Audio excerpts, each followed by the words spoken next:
Dobrodošli na avtomobilskem salonu v Ženevi letnika 2024.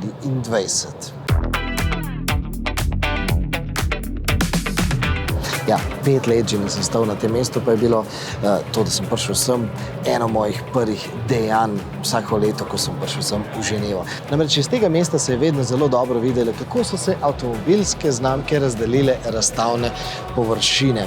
In dolga leta je bilo bolj ali manj vse enako. Tukaj v kotu je bil Nissan, na drugem kotu je bila Toyota, vmes Renault, tam je bila Honda, Mazda, Ford, Volvo. V površinah, kjer jih danes v bistvu sploh ne moramo obiskati, sta bila BMW in pa Mercedes. No, to mesto, kjer pa sem zdaj, je bilo vedno rezervirano za skupino Volkswagen. Danes pa tukaj gledamo starodobne avtomobile, čudovite starodobne, legendarne avtomobile, tudi recimo Bugatti Royale, ampak sem v Ženevo nikoli nismo prišli pogledati stare avtomobile, ampak predvsem nove avtomobile. No, saj nas bojo skušali prepričati, da je bil COVID tisti, ki je nekako pokvaril ta avtomobilski šov, ampak po mojem mnenju lahko sporočilo tega današnjega salona razumemo tudi tako, da so avtomobilske znamke zgolj iskale en dober izgovor, da prekinejo 100-letno tradicijo tega avtomobilskega salona.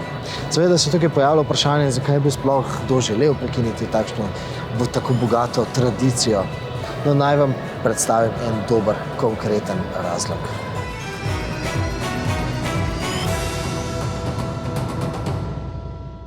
Konec novembra sem na Toyotinem kongresu v Kenšiki poklepetal z glavnim Toyotinim PR-ovcem, zakaj jih sem v Ženevo ne bo. In je lepo plastično razložil.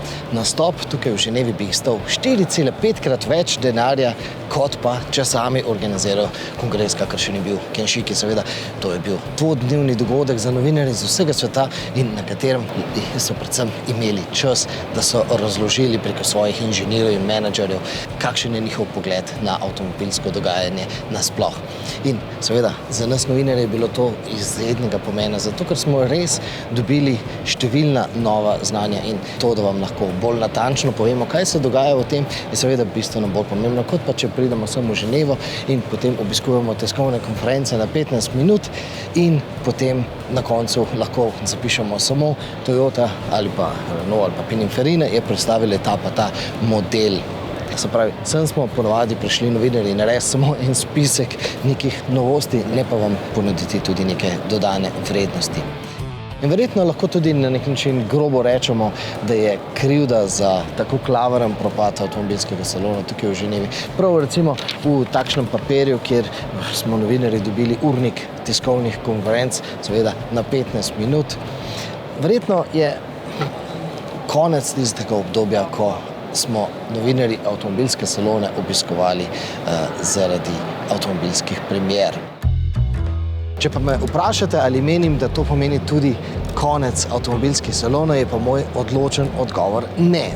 Namreč poanta avtomobilskih salonov je tudi v takšnih zanimivih skulpturah, ki jih seveda zelo radi vidimo ne samo novinarji, ampak tudi nasploh obiskovalci avtomobilov. In seveda, avtomobilski saloni za obiskovalce pa imajo lepo prihodnost. To je recimo dokazal tudi lanskoletna Münchenska razstava avtomobilov. Sredi centra Münchna so avtomobilisti ponudili zelo dober avtomobilski šov za vse ljudi. Bil je celo zastonj. In po drugi strani je tudi prav ženevska razstava pokazala tudi to, da je treba smer drugače začrtati. Namreč prav Palexpo, se pravi prav ta avtomobilski salon v Ženevi, se je recimo za kratek čas preselil tudi na Arabski polotok in tam so obiskovalci avtomobilske novitete preizkusili celo na samem dirkališču. Ampak, če se še enkrat vrnemo k Toyoti na kongres Kenšiki. No, takšen Kenšiki ima danes tukaj v Ženevi tudi znamka Renault.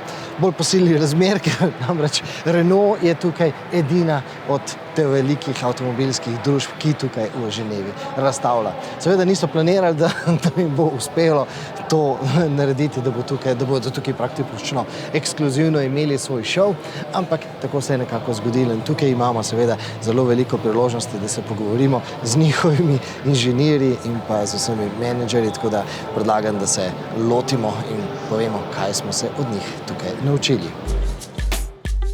Glede na to, da je petka najprej dizajnerska, je prav, da naše klepetanje začnemo pri prvem človeku dizajna.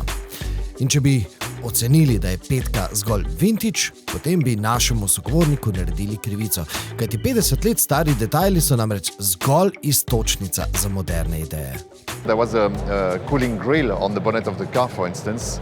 We said, okay, we don't actually need a cooling anymore, so let's make it the charging display for the car. So of course I would have this information on my phone, but the fact that the car will express itself on its own about its charging status is a very delightful little detail to have on a car. It makes it alive, it makes it cool, it makes it connect to you even emotionally. The front lights, for instance, there was an amazing marketing stunt in Paris where they gathered Renault 5s in the street and they painted cartoon eyes on the front lights, actually. And it was amazing in the 70s to do communication like this. So that's what we did here. We have those sparkly eyes with this little reflection in the eye to give it a lot of life. It's very high-tech, but it's also very lively in a way. And all is completed with those day-running lights down there. Again, very graphical, like a target, it's like looking precisely at the road. No, petka bo imela v Renaultovi modelski paleti posebno mesto, vsaj kar se tiče oblike. We have no intention to spread this kind of design language to the rest of the range.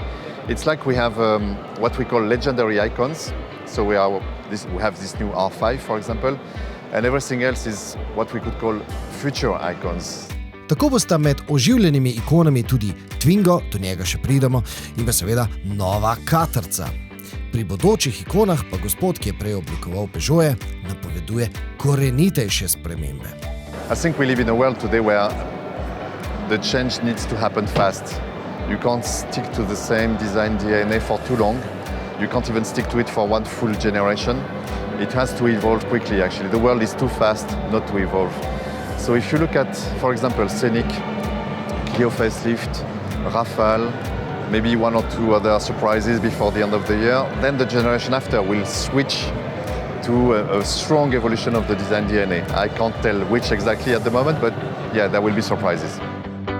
In hej, Renault je dobil ime Avatar, zasnoval pa ga je Appleov človek, točno tisti, ki nam je pred leti dal asistentko Siri. In the car, you can ask him, hey Renault, schedule my charge for tomorrow. Schedule my charge for tomorrow at 8 a.m. The official Renault app is to meet you. I will be your road companion. I will. We have quite noisy neighbors here. Don't hesitate to get closer to the microphone to talk to me very loudly. And so basically you can ask him questions like open my windows and he will detect where the sound comes from and open the relevant window. He will teach you how to have a better usage of your car. So for example, if we notice that you are in a sport mode but you are stuck in a traffic jam, he can proactively suggest you to switch to eco mode to save your energy and your battery life. Avatar v ozadju uporablja 5 različnih programov umetne inteligence, koristi pa nam bo pokazal že ob seznanjenju z novo petico. So if you ask him, hey, how do I pair my phone to the car? He will open you the setting page and guide you through the step to pair your phone to the car. He won't give you a generic answer. He will give you the answer for the car that you are in. Tiskana knjižica z navodili za uporabo bi torej zdaj lahko spraznila prostor v predalu, ali ne? No, pa gremo naprej z intervjujem. Izvedel sem tudi, da je že dobra četrtina petke narejena iz recikliranih materialov, ampak v tem deležu še ni recikliranih baterij. No, ne še. At the moment we're recycling the batteries, but the plastic go to plastic, the metals go to some other usage, the metal to some others, there is copper also. All that is reused. Having said that, it's not reused in the cars. Purity of these metals is not yet at the level which enables them to have an automotive usage.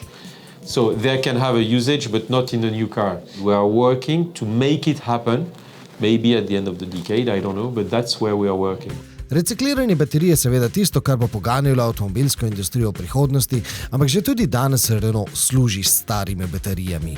The car will get, after 3 years, 60% of its value. But the battery, after 3 years, It's maybe at 95% or 96% of its capability. So in fact, the battery retains the value much, much better than the car itself. Take a Scenic battery, 87 kilowatt hour. Let's say 8 years, 80%. Okay, 80% of 87 kilowatt. This battery is still something like a 65 kilowatt hour battery. Okay, you can store a lot of energy. You can feed almost a block of houses. So that's why there is plenty of potential in the business case. Baterije starih Renaultov bomo lahko morda celo kupili tudi mi, kupci avtomobilov. Mogoče se bo to dalo najeti kar skupaj z električnim Renaultom, preko Renaultove banke Mobilize, na primer. V to smer gre pač razvoj pri Renaultu.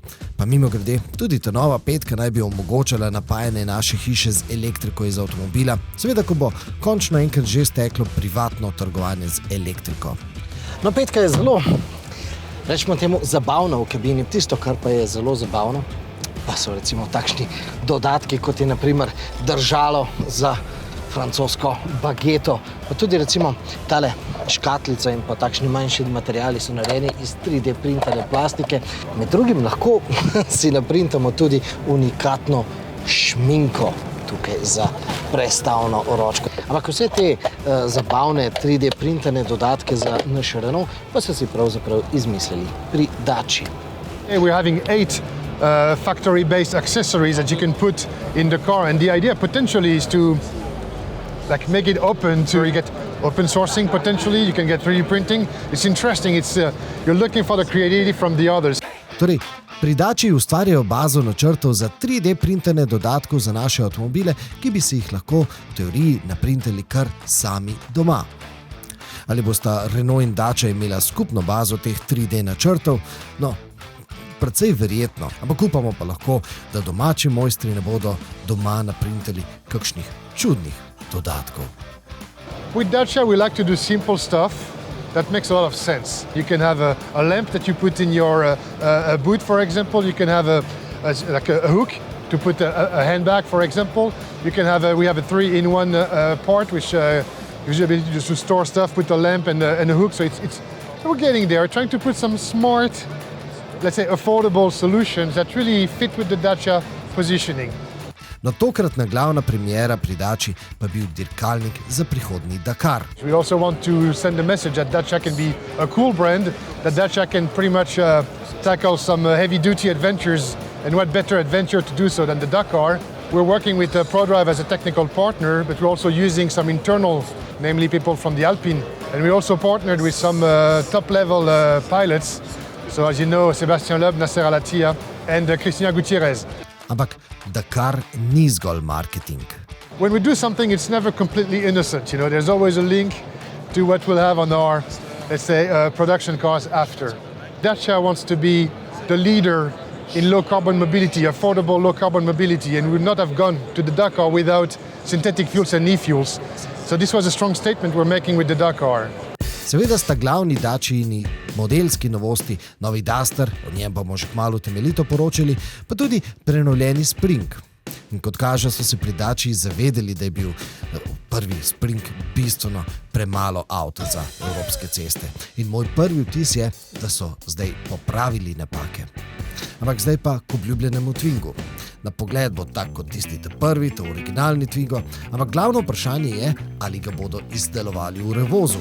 The new Twingo we announced a few months ago, that was back in November, that there will be a new Twingo, that the car will come within the next 2 to 3 years, and that the entry price would be below 20,000 euros. For the moment, this is all what we can say, and I'm not going to tell you anything else. And you can try by any means, I won't. Današnjo ženevsko zgodbo vsebinsko dopolnjujejo 3 zgodbe, ki vam jih zdaj ponujamo za vaš naslednji klik. Obudite recimo lahko spomin na 5, na tisto to originalno, ali pa na Daciinega manifesta, ki danes očitno pušča sledi tudi v novi 5. In omenil sem Toyotin kongres Kinshiki. Izberite, kliknite in poglejte.